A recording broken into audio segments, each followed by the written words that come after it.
আরাধ্য শুদ্ধ চিত্তে প্রণতি জানাই। সাধুগুরু বৈষ্ণব হেরিয়ার যত পুরুষ নারী আমার ভক্তিপূর্ণ প্রণাম গ্রহণ করিবেন সবাই। মনরে একবার হরি বল, এ নাম দুধ বলের বল, নাম বিনে কি আছে বলে ভব সংসারে।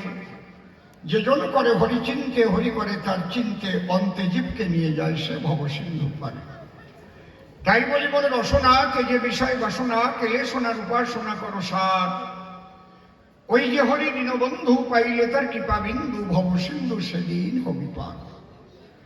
মনশিক্ষা করে শেষ বক্তব্য করিব পেশ, সবিশেষ সবার মধ্যে জানাই নিবেদন।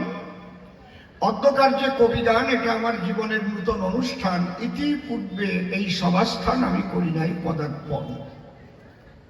এই 51 বৎসর গান গাই, দেশ বিদেশে ঘুরে বেড়াই। আজ এই ক্লাব থেকে পেয়ে নিমন্ত্রণ, নির্মল আর আমি দুজন মিলে এসেছি এই সভাতলে, সঙ্গে আমাদের পারিষদগণ। নির্মল নানা কুম্ভ ধরে নাম দাঁড়িয়ে সভ্য সভাধাম আমাকে করেছে ভক্তা মীরাবাই। আমি কি পারি সেই ভক্তা হতে, সেই ভক্তি নাই আমার চিতে, তাই জোর হাতে আগে সেই মীরাবাইয়ের শ্রীপাদ পদ্মে ভক্তিপূর্ণ প্রণাম জানাই। হে কৃষ্ণ ভক্ত মীরা, তুমি কৃষ্ণ প্রেমে অধীরা। তোমার ভূমিকায় দাঁড়াবার মতো সাধ্য আমার নাই। আমি প্রার্থনা করি করো জোরে, তুমি কৃপা করে আমার হৃদয় মন্দিরে এসে নিয়ে ওঠাই। আমি তার উপরে দিলাম ভার, তারে করলাম কর্ণধার, কাব্য সিন্ধু হব পার, অন্তরের একান্ত আকিঞ্চন। এইবার অসীম নামটি পরিহরি, মীরাবাই নামটি ধরি, কবিগান গাহিবার কারণ। আমাদের সত্যি সত্যি যদি বলতে যাই, এই কবিগান কিন্তু, এই ধরনের কবিগান কিন্তু বাংলায় ছাড়ার কোনো জায়গায় নাই। এটা বাঙালির সম্পদ। যেহেতু আমি অল ইন্ডিয়া কালচারাল কম্পিটিশনে বসে শোনেন ভক্তগণে করেছিলাম 1995 সালে যোগদান। দাঁড়িয়ে বলি আপনাদের কাছাকাছি, যেখান থেকে ভারত সরকারের পুরস্কার পেয়েছে। প্রত্যেকটা রাজ্য থেকে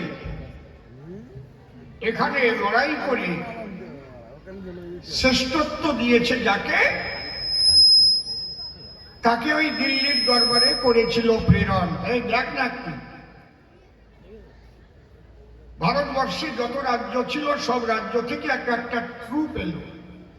যে রাজ্যে যা ভালো, প্রত্যেকটি রাজ্যের তো আলাদা আলাদা সংস্কৃতি আছে। রাজস্থান থেকে এসেছিল তামাশা,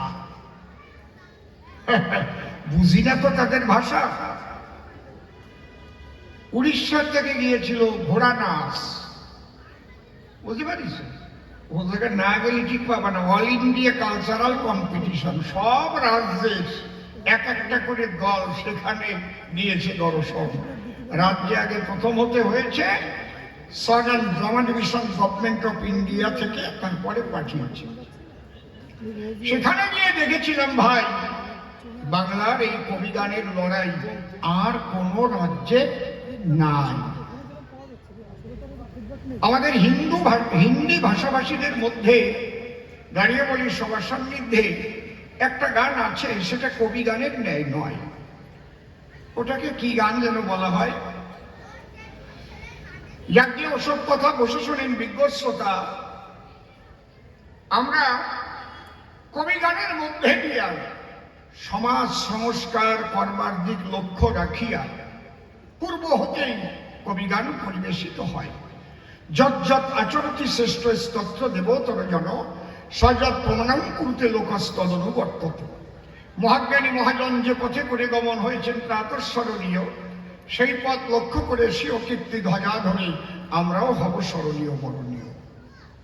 এই কবিগানের প্রয়োজন ছিল, তাই বাবা হরিচাঁদ গুরুচাঁদ আসার পরে বসে শোনেন নারী নরে এই সমাজের ভিতরে, তাদেরই আশীর্বাদে এই কবিরা সৃষ্টি হল। এমন একটা গান আছে, বঙ্গমাতার অঙ্গলোক কবি দল, পুরাতনে করে স্মরণ জাগ্রত এই মহিদল। কবি হরিচরণ সাধন বলে আকুল ছবি কবির দলে, তারক শ্রান্তাই হরি বলে শিব শক্তি যার হৃদি তল। করে হরিচাঁদের কৃপা ভিক্ষা হরিমনের কবি শিক্ষা, মনোহরের গুণের ব্যাখ্যা আজও করে ভক্তদল। সাধনায় অমৃত লোভী ছিল বড়রাজের সাধক কবি, যার গানেতে ঠাকুর রবি বিশ্বকবি হয় পাগল। তারই সঙ্গে কবি নকুল, যার গানেতে সবা আকুল, পাগল বিজয় পেয়ে তার কুল ফুল ফুটল ভূমণ্ডল।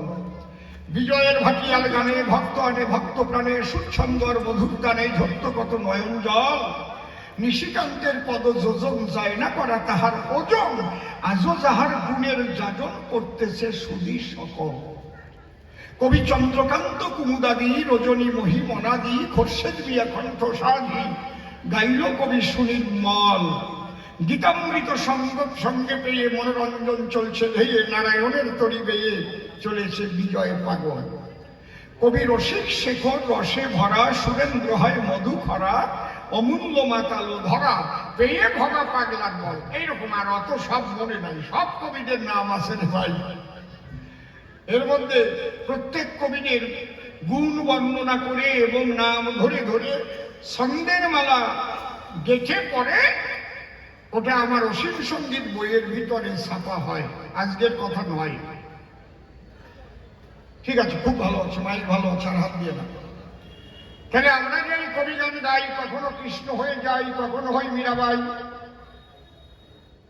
কি হয়েছে শ্যামল? আজকে আমি মীরাবাইয়ের ভূমিকায় হলাম দণ্ডায়মান। আমার শিষ্য নির্মল এসে দাঁড়াইয়ে সভা পাশে রানা কুম্ভ নাম ধরে পরিশেষে প্রশ্ন করেছে উত্থাপন।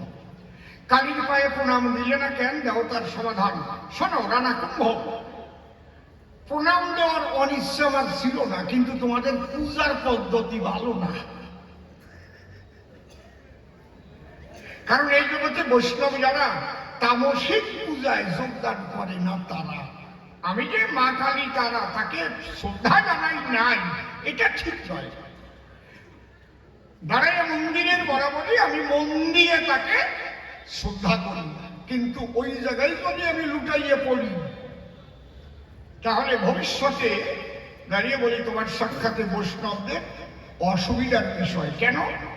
আমি প্রণাম দিতে যাই, ডেকে বললাম ঠাকুর মশাইয়ের ঠাই, ঠাকুর মশাই প্রণাম দিতে তোর বাধা নাই। বলে না বাধা নাই, কিন্তু একটা জবা ফুল হাতে নেওয়া চাই। আমি মীরা ডাক দিয়ে বললাম তারে আমি তো জবা ফুল আনি নাই সঙ্গে করে। ঠাকুর মশাই বললো এই যে ফুল আছে এইটা ধরো মীরাবাই। ও বাবা, ফুল যখন দিয়েছে হাতে দেখি রক্ত মাখা আছে তাতে। আমি প্রশ্ন করলাম ঠাকুরের সাক্ষাতে, ঠাকুর মশাই জবার উপর রক্ত মাখা দেখি কি কারণ? বলে বোঝো না, আমরা হচ্ছে কালী ভক্ত। তোমার কাছে খুলে বলি, একটু আগে দিয়েছি পাঠা বলি, আর ওই জবার গায়ে পাঠানো আছে, মাখানো আছে সেই পাঠার রক্ত। যেই বলে পাঠার রক্ত, আমি হলাম বিরক্ত, এরা আবার কেমন ভক্ত, একটু মারাত্মক শক্ত। হায় হায় হায়, হ্যাঁ পশু বলি দিয়ে মায়ের পূজা দেয়? এই পূজা তো বৈষ্ণবের পূজা নয়। এ কথা আমি জানি, পড়িয়াছি ভাগবত খানি, যার নাম রাধা রানী, সেও পূজা করেছিল কাত্তকালী কাত্তায়নী মধুর পূজালয়।